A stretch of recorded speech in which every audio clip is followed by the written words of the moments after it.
کہ پوچھا عن اول شیء خلقہ اللہ تعالی، سب سے پہلی وہ شے کون ہے جس کو اللہ تعالیٰ نے پیدا کیا؟ فقال، تو یہ عبارت آپ کو نظر آ رہی ہے ٹی وی پر، میرے آقا و مولا جناب محمد مصطفیٰ صلی اللہ علیہ وآلہ وسلم نے ارشاد فرمایا، هو النور النبی یا جابر، اے جابر وہ شے تیرے نبی کا نور تھا جس کو اللہ تعالیٰ نے سب سے پہلے پیدا فرمایا، سب چیزوں سے پہلے۔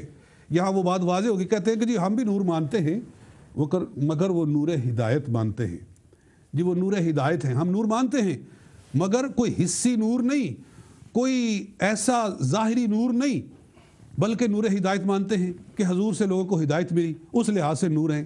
میں پوچھتا ہوں، یہ جو حضور صلی اللہ علیہ وسلم فرما رہے ہیں کہ اللہ تعالیٰ نے سب سے پہلے تیرے نبی کا نور پیدا کیا، وہ کیا ہے؟ وہ نور ہدایت ہے؟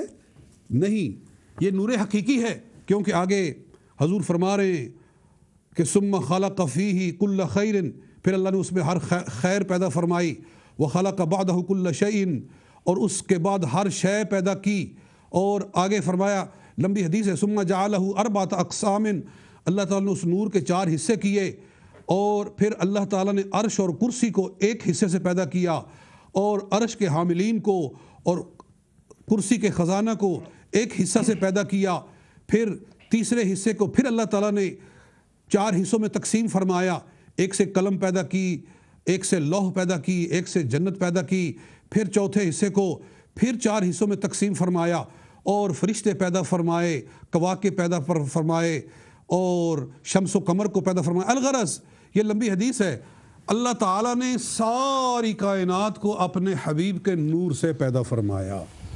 تو یہ حدیث پاک ہے، اور اس حدیث کو خود مولانا اشرف علی تھانوی صاحب بھی نشر الطیب کے اندر بیان کرتے ہیں، پورا ترجمہ اس کا نقل کرتے ہیں، اور اس حدیث کو معتبر حدیث سمجھتے۔ اگر اس حدیث کو وہ صحیح نہ سمجھتے ہوتے، اس حدیث کو ضعیف کہتے ہوتے، موضوع سمجھتے ہوتے، تو اس سے استدلال کیوں کرتے؟ یہ میرے پاس کتاب ہے نشر الطیب فی ذکر النبی الحبیب، اس کو بھی دیکھ لیں، نشر الطیب فی ذکر النبی الحبیب۔ لکھنے والا کون ہے؟ مصنف حکیم الامت حضرت مولانا اشرف علی تھانوی رحمۃ اللہ تعالی علیہ، یہ لکھا ہوا ہے۔ مکتبہ رحمانیہ، یہ مکتبہ بھی کوئی ہمارا زیر ادارت کوئی مکتبہ نہیں ہے، یہ مولانا اشرف علی تھانوی صاحب کے ماننے والوں کا ہی یہ مکتبہ ہے، اور اسی ٹی وی کے ساتھ جن لوگوں کا تعلق ہے وہی لوگ ہیں، انہوں نے ہی یہ کتاب چھاپی ہے۔ تو اس کا صفحہ نمبر 9 ہے، صفحہ نمبر 9، الفصول، پہلی فصل۔ یہ مولانا اشرف علی تھانوی صاحب کہہ رہے ہیں حضور صلی اللہ علیہ وسلم کے نور پر اعتراض کرنے سے پہلے آپ اپنے پیشوا مولانا اشرف علی تھانوی صاحب کی یہ کتابیں پڑھ لیتے تو آپ کو یہ تکلیف نہ اٹھانا پڑتی۔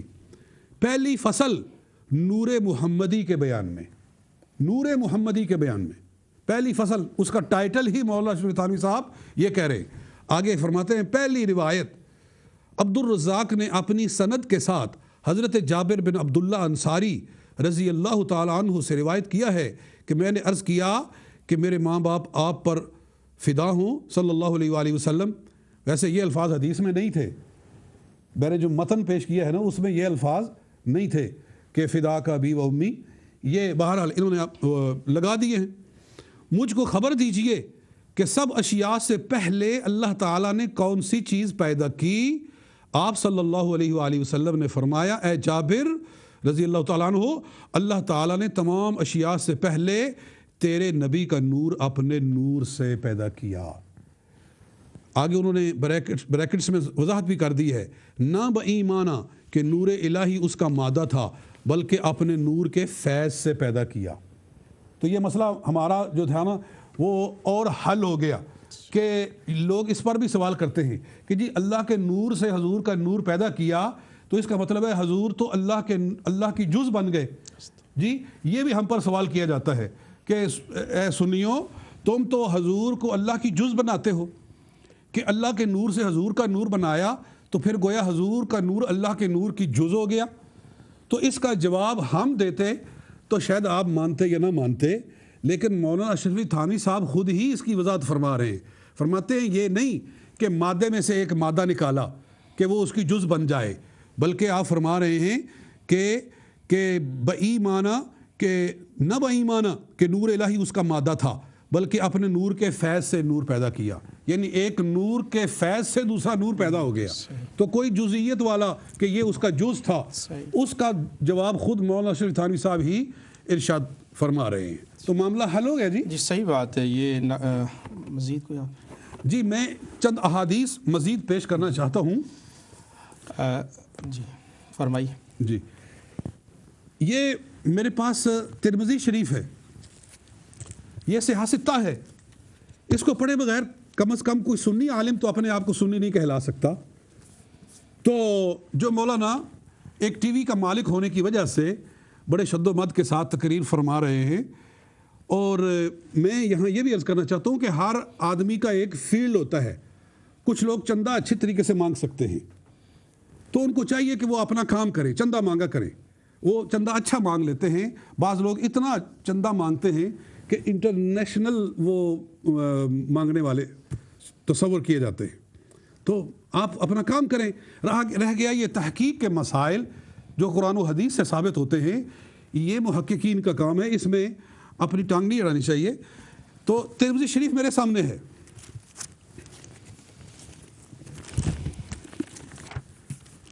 یہ حدیث ہے، حدیث نمبر 3609. یہ آپ کو نظر آ رہا ہے. یہ ترمذی شریف ہے، 3609 حدیث ہے کہ عن ابی ہریرہ، ابو ہریرہ رضی اللہ تعالی عنہ کہتے ہیں کہ قالوا یا رسول اللہ صلی اللہ علیہ وسلم متى وجبت لک النبوہ، آپ کے لیے نبوت کب ثابت ہوئی، آپ کے لیے نبوت کب واجب ہوئی، کب آپ کو نبی بنایا گیا. یہ صحابہ کرام کے عقائد سنیے کہ صحابہ کے کیا عقائد ہیں، اور وہ عقائد انہوں نے حضور سے حاصل کیے، سرکار نے ان کو عطا فرمائے، اور آگے صحابہ نے ہم کو عطا فرمائے، آپ حضور کی امت کو عطا فرمائے، ساری امت کو. جی تو قالوا یا رسول اللہ، پوچھا یا رسول اللہ متى وجبت لک النبوہ، آپ کے لیے نبوت کب واجب ہوئی. قالا، میرے آقا و مولا جناب محمد مصطفیٰ صلی اللہ علیہ وآلہ وسلم نے ارشاد فرمایا وآدم بین الروح والجسد، کہ اس وقت آدم علیہ السلام ابھی روح اور جسد کے درمیان میں تھے. یعنی ابھی آدم علیہ السلام کی تخلیق نہیں ہوئی، ابھی آدم علیہ السلام آب و گل کی منازل طے کر رہے ہیں، ابھی ان کا پتلا بھی نہیں بنا ہے، اور میں اس وقت بھی تھا اور مجھے اللہ نے نبوت بھی عطا فرمائی تھی.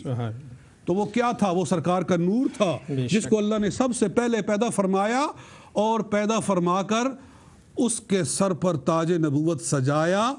تو یہ وہ ارشاد ہے جو رسول پاک صلی اللہ علیہ وآلہ وسلم ارشاد فرما رہے ہیں. اس کے باوجود حضور صلی اللہ علیہ وسلم کے نور کا انکار کرنا رہ گیا. وہ جو انہوں نے سوال کیا کہ اگر حضور صلی اللہ علیہ وسلم کو نور مانا جائے تو پھر وہ ابد نہ رہے، اس پر بھی آگے چل کر گفتگو کرتے ہیں. ابھی میں نے چند احادیث جو ہے ان پر اکتفا کرتے ہیں. ناظرین اکرام، ابھی آپ نے عقائد صحابہ کرام کے حوالے سے گفتگو سماعت کی. قبلہ قاری صاحب نے مصنف عبد الرزاق جو کہ وہ حصہ جو نکال دیا گیا تھا الحمدللہ، اسی میں سے قبلہ قاری صاحب نے بیان کیا اور پرنٹ ہو چکا ہے، اردو میں ترجمہ بھی اس کا موجود ہے. مصنف عبد الرزاق کتاب ابھی قاری صاحب نے آپ کو دکھائی. امام عبد الرزاق علیہ رحمہ یہ امام بخاری علیہ رحمہ کے دادا استاد ہیں. امام مسلم کے بھی، امام مسلم کے، امام بخاری کے وہ دادا استاد ہیں. اور اس سے آپ اندازہ کیجئے کہ وہ پہلے حدیث جو ہے وہ موجود ہے. اور پھر یہ حدیث پاک مختلف کتابوں میں بھی، جیسا کہ نشر الطیب کا حوالہ قبلہ قاری صاحب نے دیا، علامہ زرقانی نے شرح مواہب الدنیا جلد نمبر 1 صفحہ 41 پر، امام قسطلانی نے مواہب الدنیا میں اس کو تذکرہ کیا. علامہ یوسف بن اسماعیل نبہانی علیہ رحمہ نے انوار محمدیہ صفحہ نمبر 13 پر اس حدیث پاک کا تذکرہ کیا، اور جواہر البحار میں 3 جلد صفحہ نمبر 292 پر. حضرت شیخ عبدالحق محدث دہلوی علیہ رحمہ نے اسی حدیث پاک کو مدارج النبوہ میں ذکر کیا، اور سیرت حلبیہ میں بھی یہ حدیث پاک آپ کو مل جائے گی، معارج النبوہ کے اندر یہ آپ کو حدیث پاک مل جائے گی، اور اسی طرح سے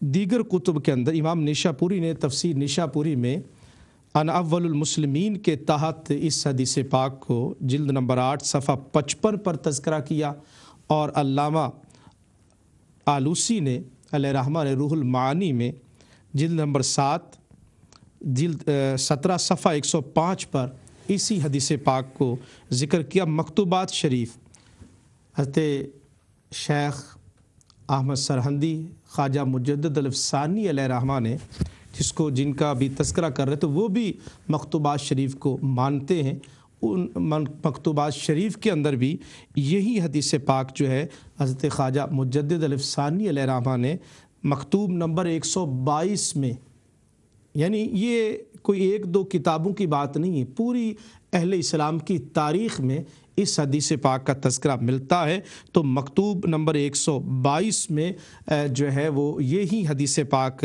حضرت خواجہ مجدد الافسانی علیہ رحمہ نے بیان فرمائی ہے۔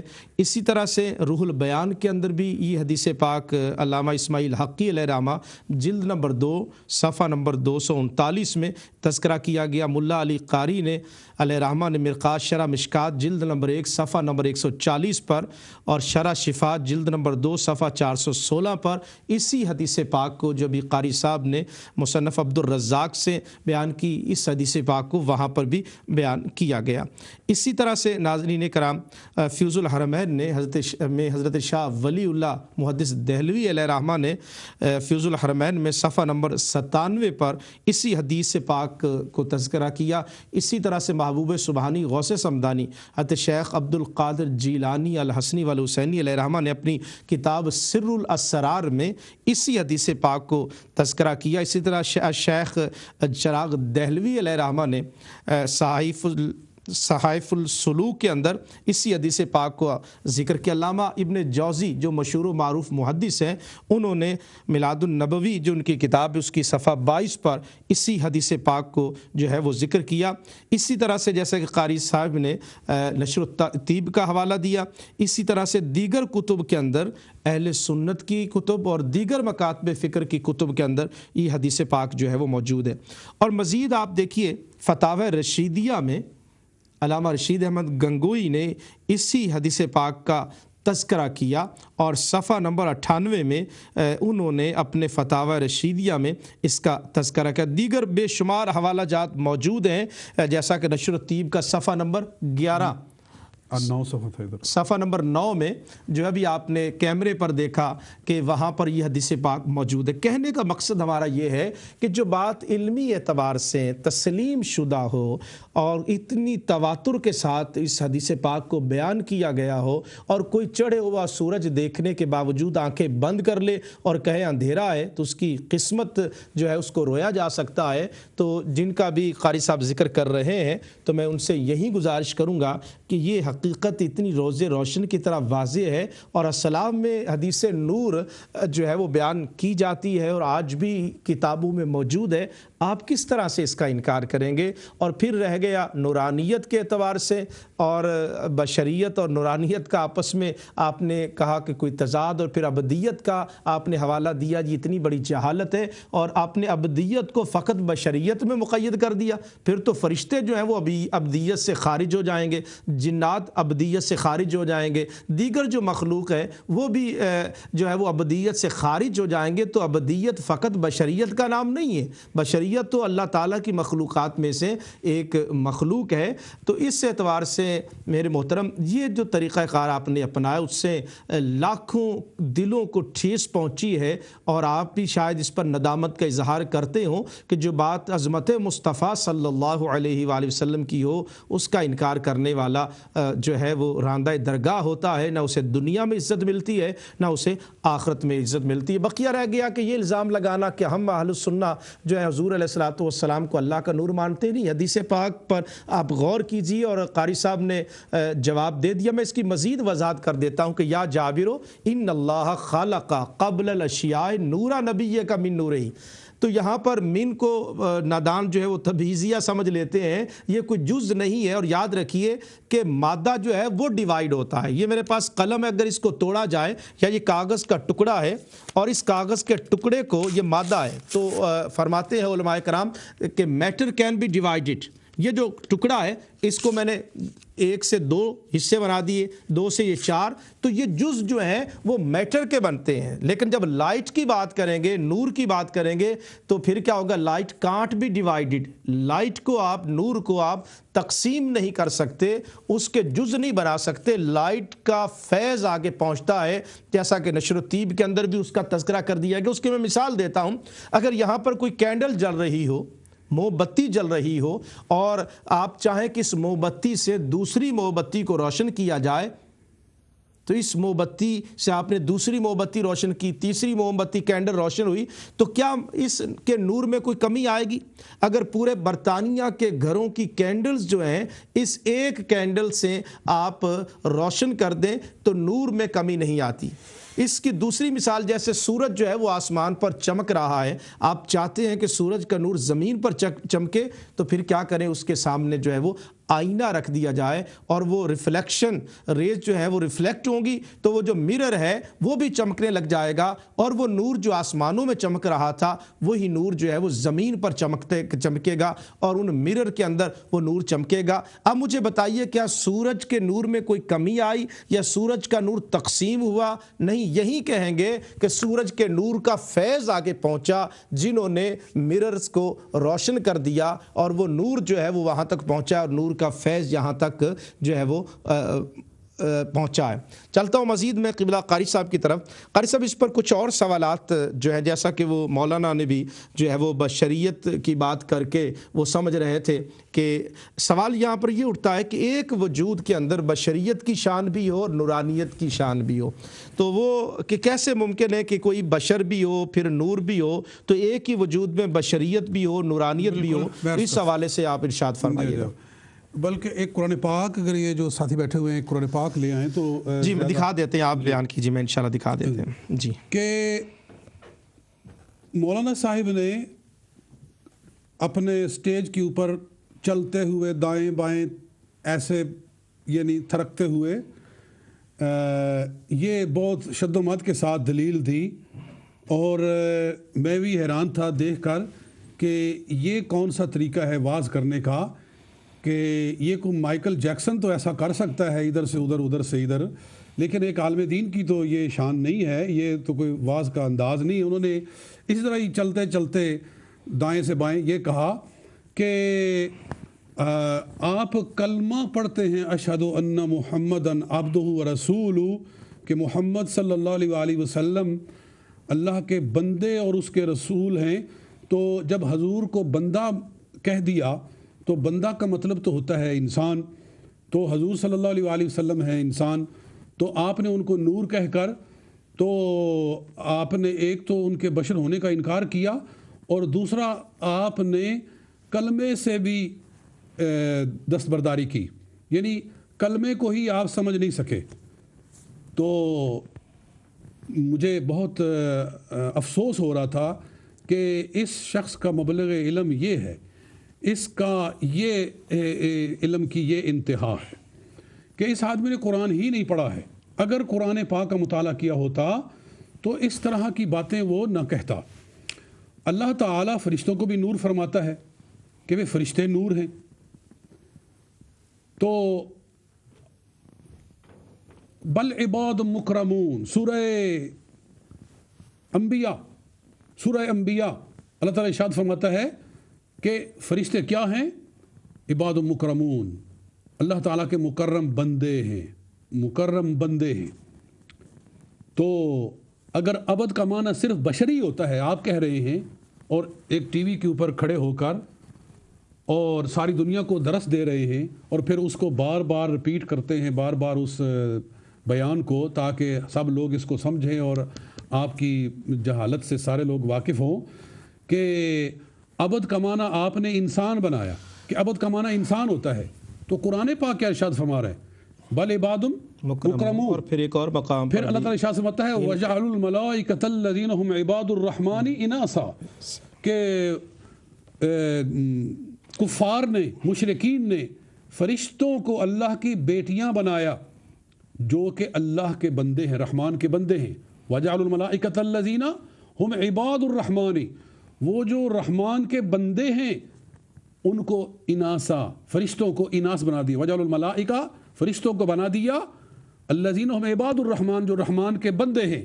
آپ کہہ رہے ہیں کہ بندہ صرف انسان ہوتا ہے، بشر ہوتا ہے، تو یہ ساری قرآن پاک کی آیتوں سے انکار کرو گے؟ پھر ایک اور آیت مبارکہ اللہ تعالیٰ سورہ مریم کی آیت نمبر 93 میں ارشاد فرماتا ہے کہ ان کل من فی السماوات والارض الا آت الرحمن عبدا، کہ زمین و آسمان میں جو بھی شے ہے وہ اللہ کے پاس ابد بن کر آتی ہے، اللہ کے پاس ابد بن کر آتی ہے، بندہ بن کر آتی ہے. بندہ کا معنی ہوتا ہے عبادت کرنے والا. بندہ کا معنی انسان کس نے بنا دیا؟ آپ کس نے سمجھایا آپ کو؟ جی اگر آپ کے پاس اتنی سمجھ ہی نہیں ہے تو آپ کو ان مسئلوں میں پڑھنے کی ضرورت ہی کیا ہے؟ اور پھر ساتھ خود ہی کہہ رہے ہیں مجھے لگتا ہے کہ میں بڑا پنگا لے رہا ہوں. جی تو جب آپ کو کسی شے کا پتہ نہیں ہے تو اتحاجون فیما لیس لکم بہ علم، اللہ تعالیٰ ارشاد فرماتا ہے اس شے میں ٹانگ اڑاتے ہو، حجت بازی کرتے ہو جس کا تمہیں علم ہی نہیں ہے. جی اتحاجون فیما لیس لکم بہ علم، یہ آیتیں آپ پر صادق آ رہی ہیں. اگر آپ نے علم پڑھا ہوتا، اگر آپ نے قرآن پاک پڑھا ہوتا تو اس طرح کی جہالت کی باتیں آپ نہ کرتے.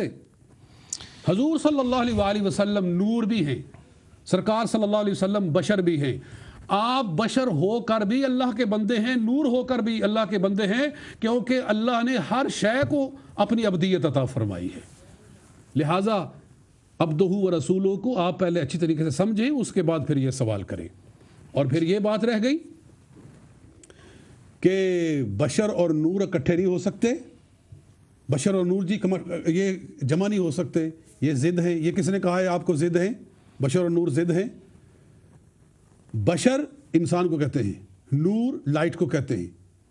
ان کا جمع ہونا کیسے ناممکن ہے؟